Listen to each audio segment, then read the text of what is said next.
Alright guys, welcome back to Survival Living here. So I have my two sons out here with me. We're going to be doing a video for you on hurricane preparedness. The fact is guys, most SHTF moments in our life is natural disasters. And down here in Florida, we see hurricanes all the time. Now there's a new one that's going up towards Texas right now. Thankfully it's a category 1.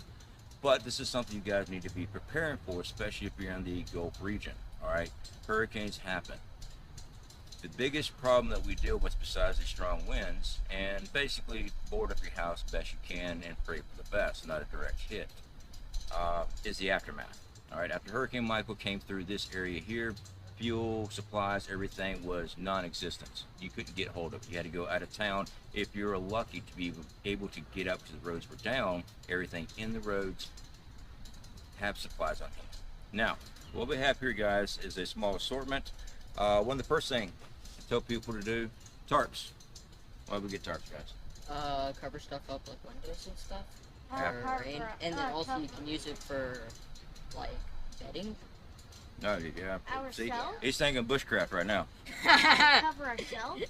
For what? Cover ourselves up with that tarp? It'd be bushcraft too if you're out in the open. Yeah, that would work. This is for after fact when shingles and stuff like that, the roof get damaged and stuff, be able to seal it up. Yeah. Cover up the house. But those are also good answers thinking outside the box, because bushcrafting, you could actually trap your heat inside tarps and things like that to help keep you from getting hypothermia and also protect you from rain. So tarps is one of the first things, guys. Coffee as well. Hydration. Yeah, if you don't have a way of percolating your own coffee without energy, yeah, makes you not go insane. exactly. To a certain degree. If it gets very hot. We're actually fixing to cover that right now. So he's got a little portable battery fan that has water in it. It's a little spray mist thing. Requires batteries. What we have here, guys, is a solar generator. This is a 2,000 watt solar generator from, I don't remember, Oupes. That's it. That's one of our first affiliate programs we ever did with solar generators, and I'm still rocking it. That's how good this system works. When did you get it? 3 years ago. Wow. Yeah. That's crazy. Yeah. And it still works? Still works great. So being able to power up a floor fan during grid down, because that's exactly what it's going to be, guys. Grid down. You won't have any air moving. And the fact is, hurricane season is during the summer, and it's hot. And it's like 100 and something, like 118. Be careful, kids. Yeah.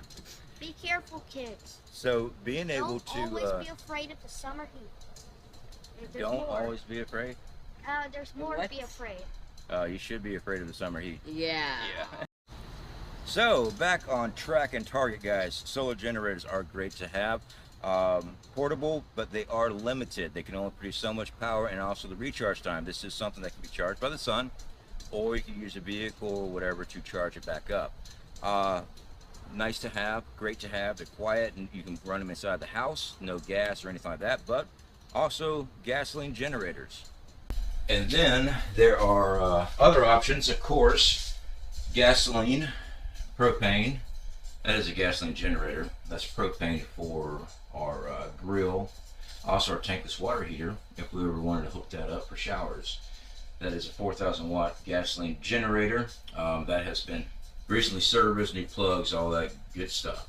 So that one there is ready to rock and roll.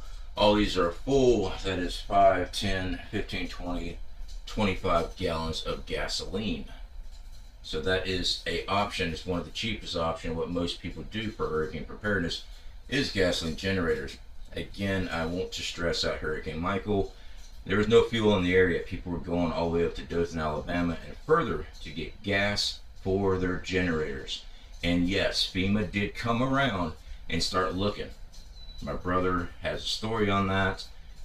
They came into the yard. He just put the last bit of diesel in their generator, and the FEMA guy was asking if he had fuel in those gas cans. The brother said, none of your business. FEMA told him it is their business and they can confiscate whatever they want. Fortunately for my brother, they had just filled up the generator. So having solar is just freaking awesome. So we've got right now, this is the deep freezer. It's actually hooked up here, and charge controllers, EMP Shield. I know I have not had time to dress up the wiring and run them nice, but they're functional. Having a solar grid, yeah, priceless. So with gasoline generators, guys, fuel on hand is the hard thing. Once it's out, it's out. Trying to get new fuel is difficult. Yeah. Solar on your home, a great idea. I highly recommend doing that. Even if it's not a complete installation, it's just something you can set up after a hurricane, after a natural disaster, some way of powering items up inside your house. I mean, ours hooks up to our deep freeze. We run it all the time. That's free power. All right. I shouldn't say free power. It cost me money to invest in material and took the time and knowledge to learn how to build it, but it's worth it. All right. So also on hand, guys, flashlights. This is a headlamp. This is a portable battery pack, fully charged up.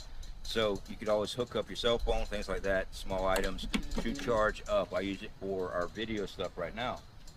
This is a solar powered lantern. Also has a hand crank. So you can charge it up as well, and it also takes batteries. My wife got this for me about 2 years ago after mine got left in a camp somewhere, and I love it. Moving on, cooking. What we have here, guys, is an adapter hose. This is for propane. I don't know if you guys can see this. This is a 2-burner stove, Ozark Trail. They run about 40 bucks at Walmart. Yeah, they use little one pound green tanks, or you can get the adapter and you can put a 20-pound tank on it. That's what we use. That works.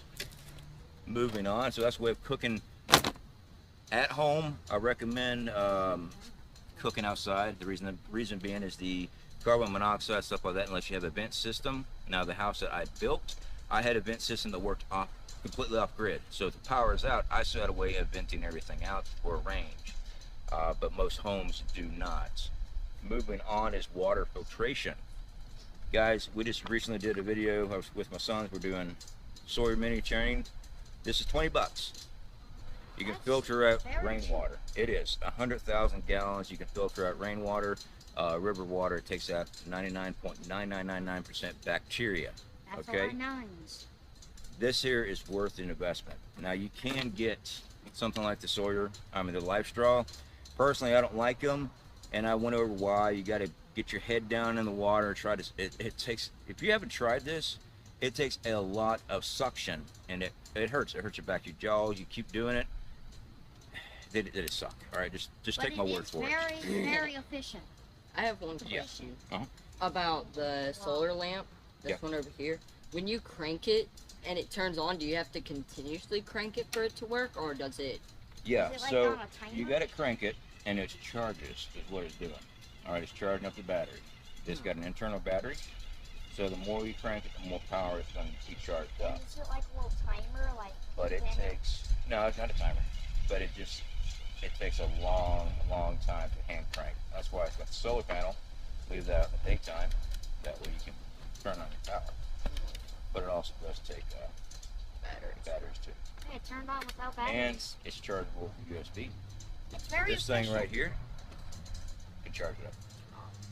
Yeah, that's like the easier way. And yes, the amazing Olympic-sized swimming pool. Now this is a 10 by 5 or something like that, guys. This here, I just like to cool up in after work and everything. I don't have a very nice pool. This works. It cost me $24.99 at Walmart. It's not going to last forever. But having these little cheap pools on hand to collect rainwater, freaking great idea. Let me show you guys this. So I got a canopy over right now, but the way I have this set up, rain comes off the roof right into the pool.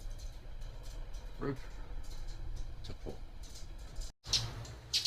Next up, guys, we have the 4 Patriots water cooler. That is a heavy duty one. We were affiliated with them for a while, guys, and I do like their products. Unfortunately, in my opinion, they have priced themselves out of the market. That water filtration system we also have the Berkey style one inside from 4 Patriot. Works great. I love it. I'm glad I have plenty of stocks in the water filters and stuff like that. But yeah, there might be some cheaper options out there for you guys. Look around, of course, but durability, quality is there for sure. Moving on is food. So we have dry goods. That is pinto beans. Like We have what rice. astronauts kind of. No, this is an astronaut. This is just regular rice and beans right here. You mean you're referring to freeze-dried? Yeah. Yeah. So we have some freeze-dried stuff here, guys. Freeze-dried is very expensive, but it lasts up to 25 years. Rice, beans, as long as they're sealed up, mylared up with an O2 absorber, 20 plus years. You're going to get a long time out of these and at a fraction of the cost. Canned goods. We've got chicken. Of course, my favorite, Spam. But this is the hickory smoke. This isn't the bacon one. I love the bacon one the best. Spam like classified like in video tracks. No, that's all right. Spam. I'm glad my son just brought this up. All right, because I get it on all the time in my comment section where you can't eat that. It'll cause you to have a heart attack. You'll die. That's he asked if it won't it cause a heart attack. That's from people that eat Spam and stuff all the time, and they just sit on their butt and never do anything physical. They just sit there and eat. They shove Twinkies down their throat, and then they get heart conditions and everything else because, yeah, exactly, they just keep on. So then they come up there typing away, that's horrible on you. No, your lifestyle is what's horrible on you. You have to be active. That's it. And I have to stress that out so many times on this channel. Most people do not want to hear it on the prepping channel, because as soon as I start showing videos on working out, outdoor survival, training your body in preparation, or shit hits the fan, what are the comments? How dare you, I'm disabled. Then work with a group. I know several basketball players with no legs. They sit there and race around with a wheelchair, and they're playing basketball. That's good. They have. Thing is, they also have, this, I motives. have a friend that does that. They spam constantly, and they don't do anything. All they do is maybe they'll play a couple card games and stuff like that. They don't do anything physical. Mm-hmm. And it's like, you're gonna get a heart attack eventually. They do this. Yeah. All right. So back to the house. If you can, get it early. Get your plywood and stuff. OSB is probably the cheapest thing at Home Depot or Lowe's. Yeah, I did call it Home Depot. I work construction, guys. Anyway, pre-cut everything. Get everything sized up, ready to rock and roll. That way, when you have a storm coming, you can block your windows. Get your sandbags ready to block those doorways so you're not going to get flooded out and things of that nature. Preparation is key in survival. All right, dealing with the after effects of a hurricane. It's bad. It's probably, I myself would say that it's the hardest thing. I haven't had any hurricane experiences, but I would think that would be the hardest. Yeah. Like, very hard. You didn't have a hurricane, but didn't y'all just have power knocked out like last month or something like that? Yeah, Yeah, we that had power outage was Our bad. protein changes. We didn't have anything for what, like a couple weeks, I think. Yeah. Yeah, a couple weeks. And let me tell you, if you don't prepare correctly, it's gonna bite you in the butt real bad. It's Seriously. Well, summertime. What's that? Seriously, summertime is the worst. At least it's fixed. Took a while, didn't it? Yeah. Yes. So when people are needing medication, all right, stock that up. Keep that on hand. If you need diabetic medication, it has to be refrigerated. Now, guys, we've shown the mini fridge.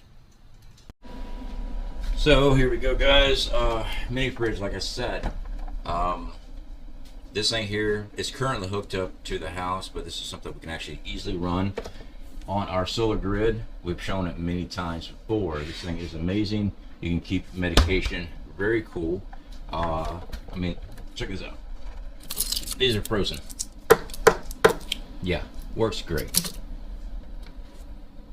So with a mini fridge, of course, hook it up to the solar generator, gasoline generator, the solar grid. You can cool down medication. All right, you have a way of keeping medication cool because ice just doesn't last very long. And I've shown the mini fridge before. It uses like 23 watts of power. Once it's activated and everything, it drops down, the compressor's off. That's it.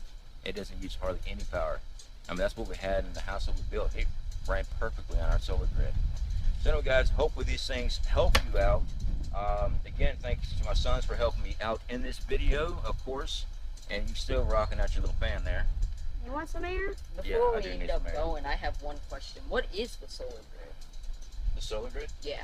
That is what we have in there with all the wires and the batteries and stuff when you walk in. In the house? Right there in the shop. Oh. Yeah. Oh, okay. So all the solar panels on the top of the roof. That's the cables that are running down beside the Oh. station over there. Oh, And they okay. run in. Okay, That's that the makes inside. sense. Oh, okay. So we just go out, plug an extension cord to it, and run the Every extension single cord time I down. heard solar grid, I felt like a grid. Like there's just a grid somewhere that just has some sort of solar thing on it. And I'm like, does that really mean, is that really the definition of it? All right, well, I guess we got another video coming up where we're going to be explaining the solar grid. All right, guys, appreciate you hanging out with me. Thanks again to my sons for helping out on this one. Speak to y'all later.